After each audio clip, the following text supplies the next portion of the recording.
Se você já assistiu o filme Divertidamente, certamente lembra dos personagens principais: alegria, medo, raiva, nojo e tristeza. E é com esse aspecto que nós vamos começar o vídeo de hoje, falando sobre o medo. O medo é uma emoção básica. Na verdade, essas 5 que eu falei agora são emoções básicas que verdadeiramente todos os seres humanos nascem com a predisposição de sentir. Ou seja, frente a qualquer situação na nossa vida, nós podemos experienciar essas emoções. Até mesmo em um mesmo dia a gente pode experimentar todas elas. E até mesmo em uma situação nós podemos vivenciar esse aspecto. Porém, nós também temos emoções complexas e a ansiedade é uma emoção complexa que vem genuinamente trazida ali pelo medo. E é sobre isso que traremos no vídeo de hoje. Muito bem-vindo, que você se sinta super acolhido nesse vídeo. Me chamo Laís Pinheiro, sou psicóloga e nesse vídeo daremos continuidade ao capítulo 7 do livro Aprendendo a Terapia Cognitivo-Comportamental.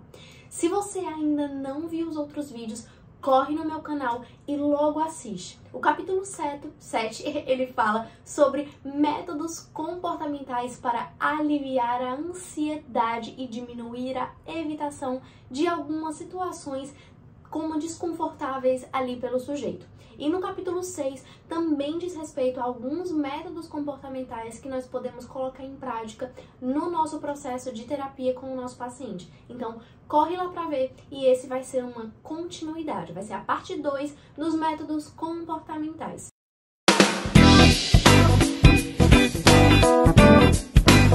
E bom, por que então que eu comecei logo falando das 5 emoções básicas que nós temos? Porque a ansiedade, ela é uma emoção complexa. Ela vem como fundida ali do medo. Muitas vezes ela vem com pensamentos lá na frente. Coisas que nem aconteceram ainda e pode ser que nem venham a acontecer. Mas nós já enxergamos ali como verdades absolutas, como hipóteses bem realistas do que pode vir a acontecer no futuro. Medos irreais. Porque, na verdade, a ansiedade, ela é isso. É uma sensação quando nós estamos frente a uma ameaça, é aquela sensação de medo intenso.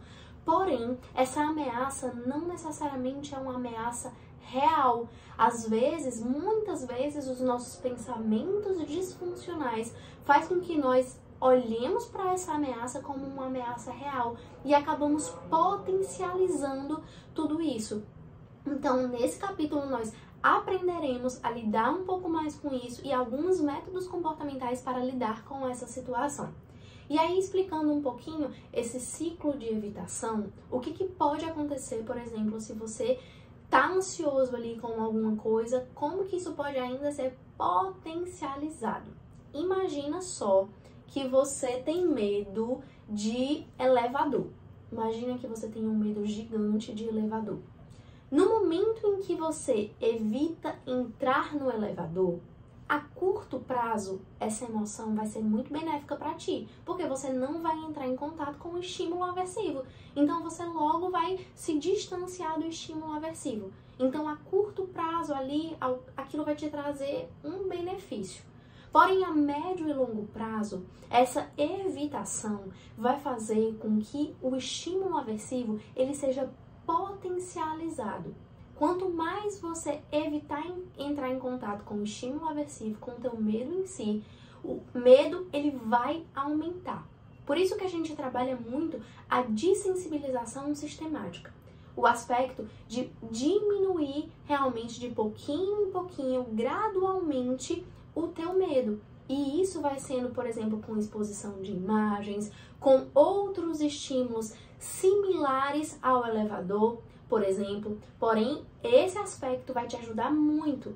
Então, a evitação, apesar dela parecer ser algo muito benéfico, ela acaba tendo um prejuízo gigantesco para o teu funcionamento e acaba potencializando o estímulo aversivo na tua vida.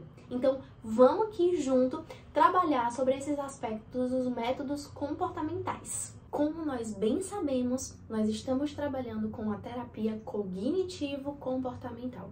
E no processo relacionado à evitação de algumas situações, nós também trabalharemos com esses dois aspectos. Por quê? Voltando um pouquinho para a situação que eu falei para vocês do elevador. Por exemplo, no momento em que eu evito, naquele primeiro momento pode ser que eu tenha um prazer. E aí venha o ufa, tudo bem, não fui. Porém, o que é que pode vir ali como um pensamento? Pode ser que o fato de você evitar reforce a tua crença de, puxa, eu não sou capaz de andar no elevador, nossa, eu não vou conseguir isso não vai ser possível para mim. Então, a evitação também pode acabar potencializando as tuas crenças disfuncionais sobre a tua capacidade. Porém, a tua capacidade ela não está em jogo, porque não significa que você não é capaz, mas a situação em si talvez esteja te fazendo acreditar nesse ponto. Então, nós precisaremos trabalhar os dois aspectos, as tuas crenças disfuncionais sobre ti mesmo, o quanto tu acredita na tua capacidade, o quanto tu confias verdadeiramente que você consegue sim. Todos esses aspectos merecem ser trabalhados, como também a ativação comportamental. Lembra que a gente comentou no outro vídeo? A ativação comportamental de te ajudar a enfrentar gradualmente esse medo, para com que você perceba no teu comportamento que você é sim capaz de conseguir esse ponto. E aí isso não significa, por exemplo, o fato de você não ter ido andar de elevador não significa que você não é capaz, mas você não tentou ir pro elevador. Então, verdadeiramente isso não significa a tua capacidade em si, mas as tentativas sobre esses aspectos que nós precisamos trabalhar. O teu medo, ele pode estar impedindo, por exemplo, que você faça muitas coisas até da tua rotina, como também atividades que são tidas como extremamente aversivas. Então, para isso, a gente também precisa fazer com que esse estímulo, ele comece a ficar menos aversivo para ti. E isso, gradualmente, nós vamos trabalhar na terapia para com que isso não seja tão aversivo para você e que você consiga. E indo, você vai ver, puxa, eu tô conseguindo. Nossa, eu tô dando certo, tá dando certo. Puxa vida, que massa! Imagina só, se um atleta de corrida, ele tá ali, tal, correndo muito, aí de repente ele sofre um acidente. Coitado, mas imagina que ele sofre um acidente, ele quebra a perna. Ele vai ter que ficar parado ali algum tempo, né, até recuperar da perna dele e tudo. Para ele conseguir ir para uma super prova de corrida, ele precisa recuperar da perna e de pouquinho em pouquinho, gradualmente aumentando a dificuldade até ele conseguir novamente fazer ali aquela corrida. Da mesma forma, você pode dizer, nossa, mas antigamente eu andava de avião numa boa, de elevador numa boa, pode ser de avião também, de elevador numa boa e agora eu tô com medo. Tudo bem, mas aí, da mesma forma que o atleta da corrida ele precisou se recuperar, nós também vamos ter esse processo de recuperação, de gradualmente, de pouquinho em pouquinho, aumentando a dificuldade. Imagina, se algo é extremamente aversivo para ti, a gente não vai começar com um nível hard de dificuldade. A gente vai da menor dificuldade até a mais elevada, para você se sentir cada vez mais preparado para lidar com aquela dificuldade em si. Então, gente, como nós sabemos, a terapia cognitivo-comportamental, ela teve ali o seu surgimento focado na terapia comportamental. Só depois que os processos cognitivos eles foram estudados, eles foram levados em consideração. Porém, no atual momento no qual nós estamos vivendo, os processos cognitivos eles estão em muita ênfase.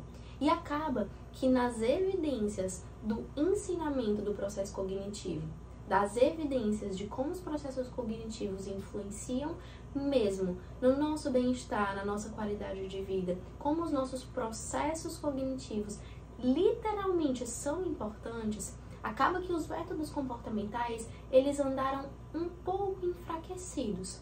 Por isso, é muito importante que, além dos métodos comportamentais, nós estejamos atentos ao processo de aprendizagem dos teus processos cognitivos.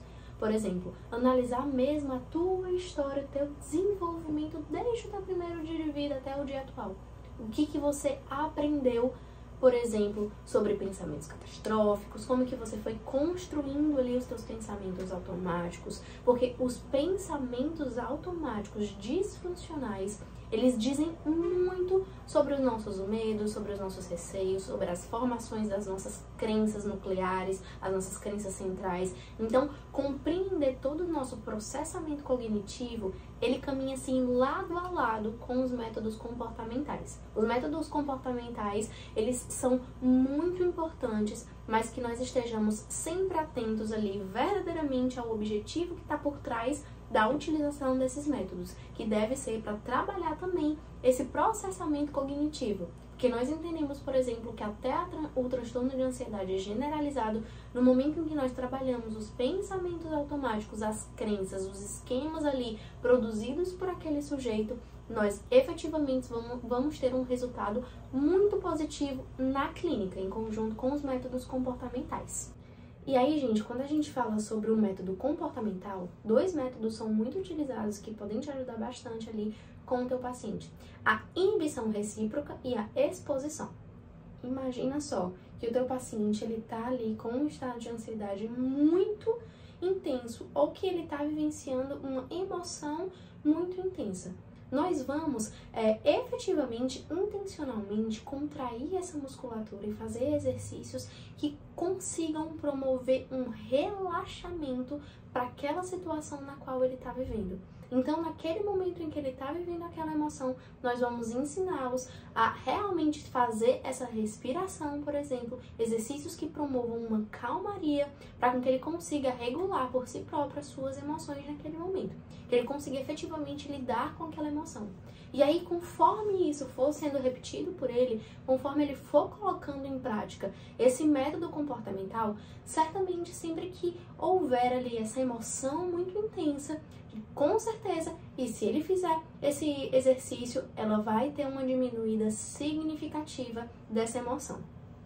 Quando a gente fala sobre a exposição, imagina só que o teu paciente ele tem medo de altura. No momento em que ele tem muito medo de altura e ele se vê, por exemplo, no último andar de um prédio bem alto e ele olha para baixo, certamente uma emoção vai invadir o coração dele. Muito medo vai vir ali no coração dele naquele momento. Porém, se ele ficar lá no último andar, conversando com as pessoas que estão lá, interagindo, fazendo uma outra coisa, ele vai reparar que esse medo ele vai diminuir em algum momento. Então, conforme ele for se expondo a essa situação, se colocando nessa situação, gradualmente esse medo vai diminuindo, o estímulo ele vai literalmente diminuindo e aí você pode trabalhar com o teu paciente esse ponto, tá? Mas é claro que em terapia, como eu falei pra vocês, a gente não vai começar com o que tá mais difícil pra ele. A gente vai começar com o que tá mais fácil e vai progredindo de dificuldade. 3 perguntinhas que você pode fazer pro teu paciente que podem ajudar demais nesse processo. A primeira é: o que de pior pode acontecer se você se expor a esse estímulo aversivo? A segunda é: então vamos juntos aqui elaborar um plano de ação para isso não acontecer, para evitar as possibilidades disso acontecer. E a terceira: tudo bem, então vamos trabalhar aqui realmente o nosso plano de ação para que, caso ocorra, você consiga lidar com isso. Certamente ele vai se sentir mais seguro, mais amparado para conseguir lidar efetivamente com aquela situação. Porque ele vai dizer: opa, o que pior pode acontecer é isso. E para eu evitar que isso aconteça, para diminuir as probabilidades disso acontecer, eu posso fazer isso. E se caso acontecer, eu tenho isso aqui. Então, opa, eu até conseguiria lidar com essa catástrofe. Realmente, né? Se for um pensamento catastrófico, eu até conseguiria lidar com a pior coisa que poderia acontecer. Então, me sinto mais seguro para tentar. E aí, gente, nós vamos precisar trabalhar com o nosso paciente o passo 1 para esse aspecto. Identificar os possíveis gatilhos, os sinais relacionados às emoções, os principais sintomas ali que ele apresenta naquele momento e as estratégias de enfrentamento. Para isso, nós precisamos analisar todas as memórias que ele possui ali sobre esse aspecto, e ele pode trazer em formato de pensamento automático, ele pode trazer como uma memória, uma situação em si. Então, tudo isso a gente vai trabalhar com o paciente. Os pensamentos automáticos, como a gente já falou, são muito importantes. Nós também precisamos analisar as principais emoções que vêm ali naquele paciente e também devemos levar em consideração todas as estratégias de enfrentamento, tudo que ele utiliza para lidar com aquela situação. Porque às vezes a estratégia de enfrentamento pode estar mantendo a ansiedade dele, pode ser um fator mantenedor daquela emoção, daquela forma. Então, como a gente bem fala ali, o ciclo da terapia cognitivo-comportamental, pensamento, emoção, comportamento, a gente precisa analisar tudo isso para que efetivamente o nosso paciente tenha o nosso melhor e que a gente consiga ajudá-lo da melhor forma. Para o passo 2, é importante que nós estejamos atentos ao foco de trabalho na terapia. É natural que o teu paciente ele chegue com inúmeros focos ali, que ele quer trabalhar, que ele tá com receio, que ele tá com medo, mas nós precisamos elencar alguns principais focos naquele momento para depois continuarmos trabalhando os outros, para ser algo realmente focado, algo ali efetivamente trabalhado com aquele paciente. Então a gente precisa elencar ali os principais focos de tratamento para com que nós possamos trabalhar com o paciente da melhor forma. O outro passo, o próximo passo, no qual nós devemos trabalhar com o nosso paciente é o treinamento de habilidades.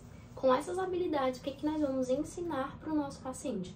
O treinamento de respiração, o treinamento de relaxamento, a descatastrofização, o treinamento, realmente de distração. Então, nós vamos trabalhar com eles todos esses aspectos para que eles consigam fazer tudo isso e conseguir lidar melhor ali com aquela situação que está trazendo ali aquele estímulo aversivo para ele.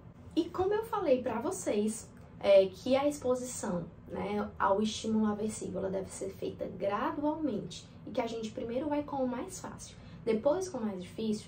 A gente primeiro analisa esses 3 passos que eu disse para vocês e depois, para o 4º passo, que a gente vai para a exposição. É nesse passo que nós vamos trabalhar com o nosso paciente efetivamente aquela exposição.